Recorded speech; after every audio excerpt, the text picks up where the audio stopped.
Hello जी, स्वागत है आपको मेरे चैनल पर जिसका नाम है स्वामी दास in United states.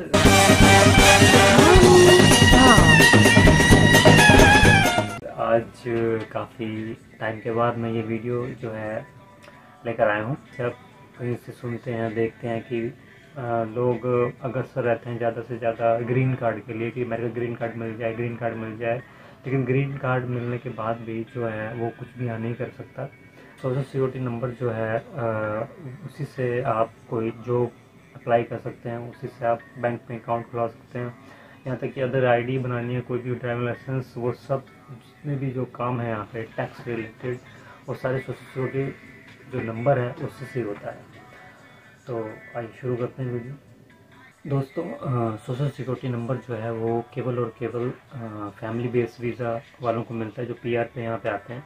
Family based visa जो होते हैं, और इससे जो अलग जैसे स्टूडेंट वीज़ा या कोई बिजनेस पर्पस के लिए यहाँ पे वीज़ा होता है, उसमें 3 नंबर जो होता है उनमें सरकारी सुविधाएं नहीं उपलब्ध होती।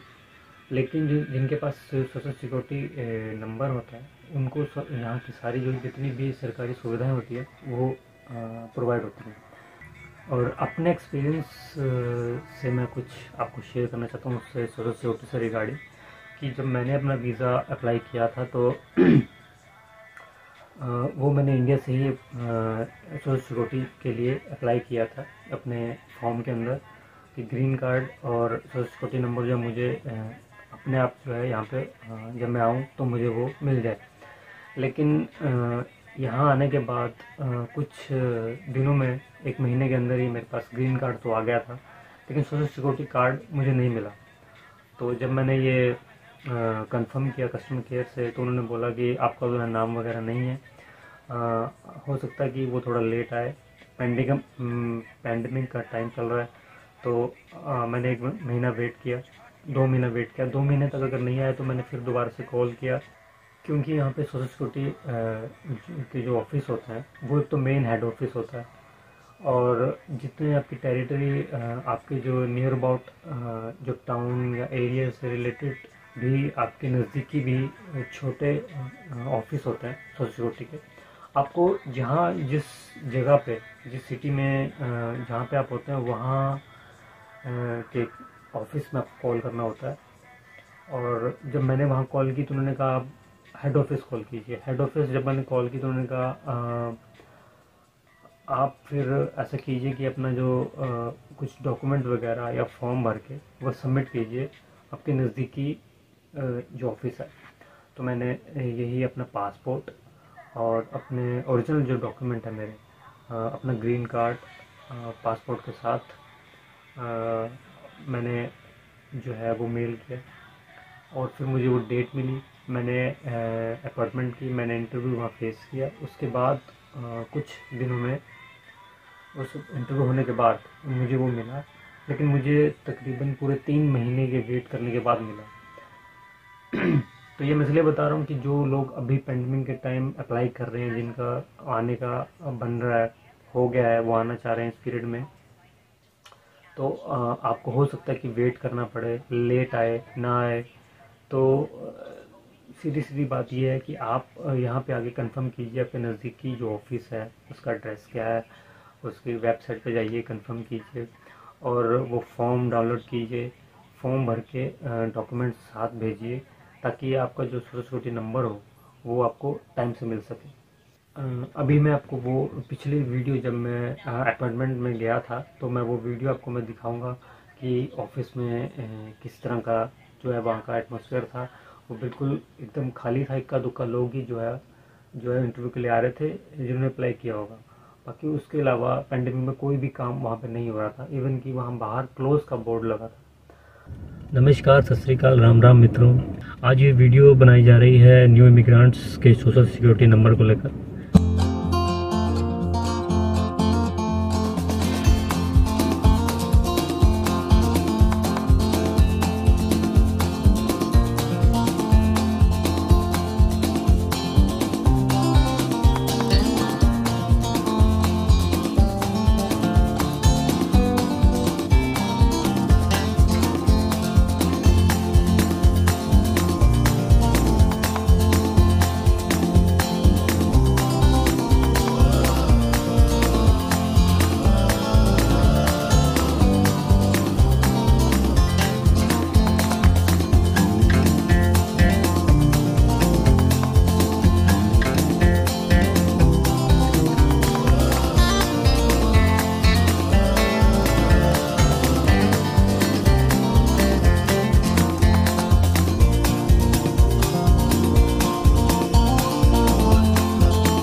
हमारा अपॉइंटमेंट हो गया है और अब हम घर की ओर प्रस्थान कर रहे हैं।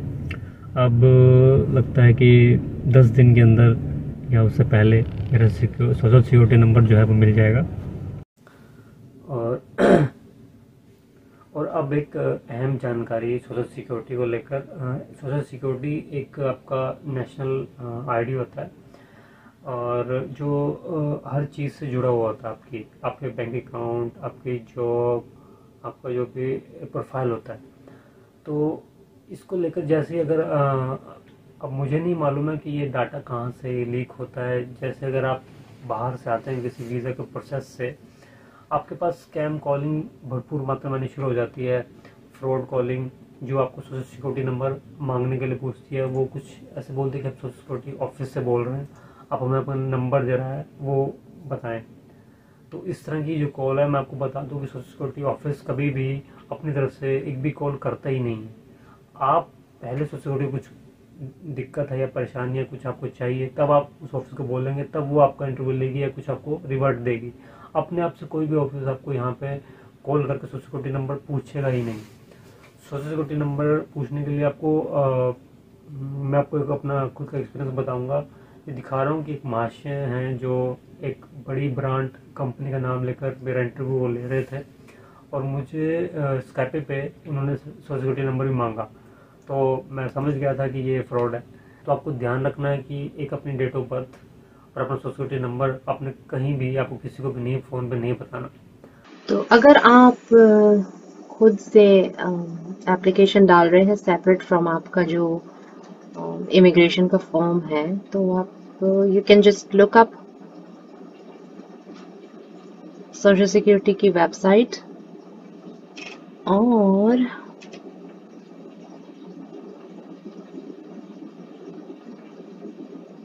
उस पे जाके यू कैन आप सर्च कर सकते हैं फॉर्म्स।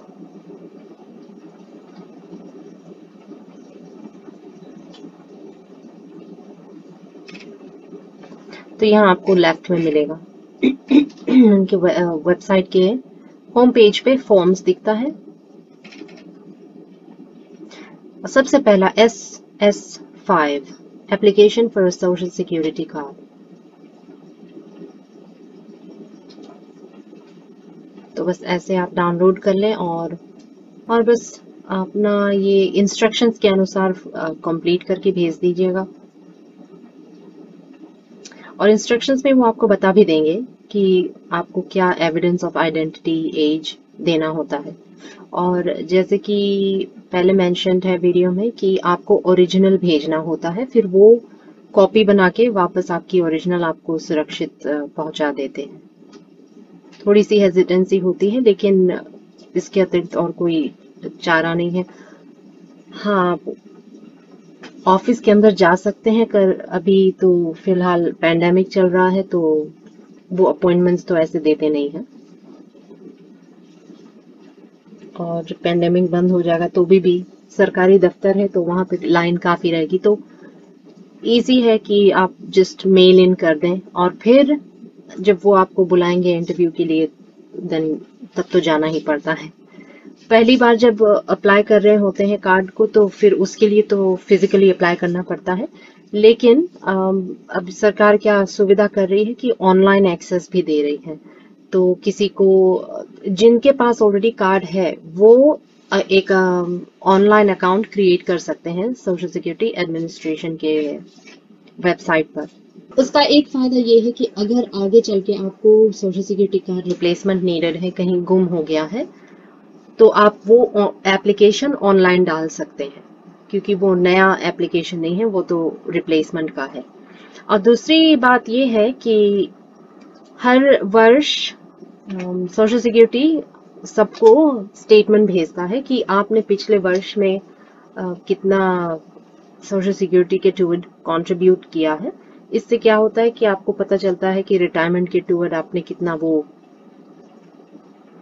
योगदान दिया है, और अगर उसमें कुछ गलती हो तो आप उसमें उनको लिख के बोल सकते हैं कि आप सुधार दीजिए। और अर्निंग्स के बारे में एक बात बता दूं कि हर वर्ष सोशल सिक्योरिटी में आप चाहे जितना पैसा डालें, लेकिन पॉइंट्स वो सिर्फ आपको 4 ही देंगे मैक्सिमम 1 वर्ष का। और रिटायरमेंट तक गवर्नमेंट की ओर से आपको ये सोशल सिक्योरिटी बेनिफिट मिले, रिटायरमेंट में वो मिलता है, उसके लिए आपके लिए अनिवार्य है कि आपने 40 पॉइंट्स कमा लिए हैं। तो इसका मतलब है कि कम से कम 10 वर्ष तो आपको काम करना ही है। तो अगर कोई जैसे उम्र वाले हैं जो यहाँ आते हैं तो कम से कम उनको 10 वर्ष करना पड़ता है, तब वो क्वालिफाई होते हैं रिटायरमेंट बेनिफिट्स के लिए। और जो यंग लोग हैं तो ऑब्वियसली उनका तो 40 से अधिक ही होगा। और जो अमाउंट होता है, ये मैंने सुना है, मुझे नहीं पता कितना करेक्ट है या नहीं, कहते हैं कि आप जितना उसमें डालते हैं फिर उसके अनुसार, अगर आपके इनकम जो थी अगर वो लो रेंज में है तो आपकी जो रिटायरमेंट पे बेनिफिट मिलेगा तो वो भी लो रेंज में होगा, और अगर इनकम हाई रेंज में है तो फिर बेनिफिट भी उसी के हिसाब से कैलकुलेट होगा ऑब्वियसली।